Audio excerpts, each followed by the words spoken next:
আসসালামু আলাইকুম, আমি মহসিনা খান মো। বিডিএস পাশ করেছি Mars medical college and dental unit থেকে, সেশন 16-17।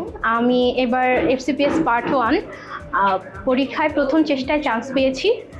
বিগত 6 মাস আমি এডুডেন্টে কোচিং করেছিলাম এবং এইবারই আমি প্রথম কোনো একটা পোস্ট গ্র্যাজুয়েশনের পরীক্ষায় অংশগ্রহণ করেছি। এর আগে আমি এমএসএও বসিনি।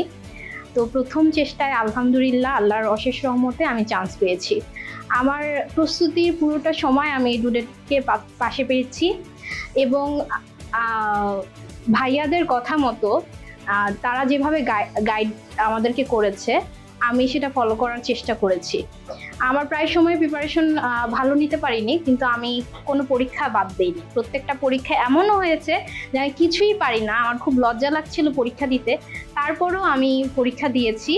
এবং সলভ ক্লাসগুলা এত গুরুত্বপূর্ণ, আমি যারা আপনারা কোচিং করবেন ভবিষ্যতে কেউ কোনো সলভ ক্লাস বাদ দিবেন না। ইভেন সলভ ক্লাসগুলোতে আপনি অনেক কিছু জানতে পারবেন, শিখতে পারবেন।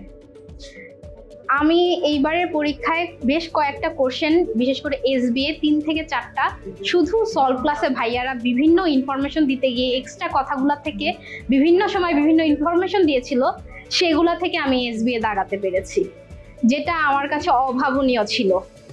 এবং আমি সবাইকে এটাই বলবো যে পড়াশোনাটা তো অবশ্যই আপনারই করতে হবে, তবে ওনাদের মতো সাপোর্ট মানে আমি পেয়েছি, এটা মানে আমার কৃতজ্ঞতা আমি প্রকাশ করতেছি তাদের প্রতি। এবং জুনিয়রদেরকে বলবো যতই শরীর খারাপ থাকুক চেষ্টা করবেন ক্লাসে অ্যাটেন্ড করতে এবং পরীক্ষা দিবেন, সলভ ক্লাস করবেন এবং সলভ ক্লাসেই চেষ্টা করবেন যেগুলো আপনি পারেননি বাসায় যেতে যেতে ওগুলো মুখস্থ করে ফেলতে, যেটা আমি করতাম।